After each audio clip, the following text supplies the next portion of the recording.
கேரளாவில் இருந்து தமிழகத்திற்கு பறவை காய்ச்சல் பாதிப்பு பரவாமல் தடுக்க கால்நடை பராமரிப்புத்துறை நடவடிக்கை மேற்கொண்டுள்ளது.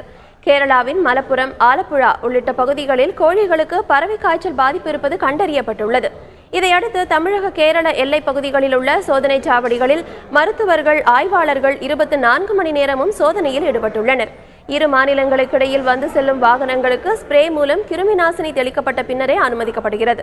பறவை காய்ச்சல் எதிரொலியால் கேரளாவில் இருந்து கோழிகள், முட்டைகள், தீவனங்களை தமிழகத்திற்கு கொண்டுவர அனுமதி இல்லை என கால்நடைத்துறையினர் தெரிவித்துள்ளனர்.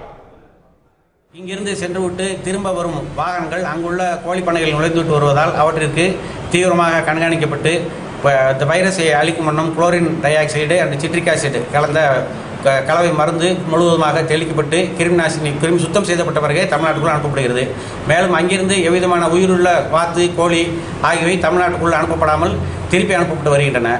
இப்போ தற்போது ஏற்பட்டுள்ள இந்த பறவை காய்ச்சலானது H5N8 என்ற ஒரு வகையைச் சேர்ந்தது. இது மனிதர்களுக்கு பரவாது. ஆகையால் இந்த பறவை காய்ச்சலை பற்றி யாரும் அச்சப்பட தேவையில்லை.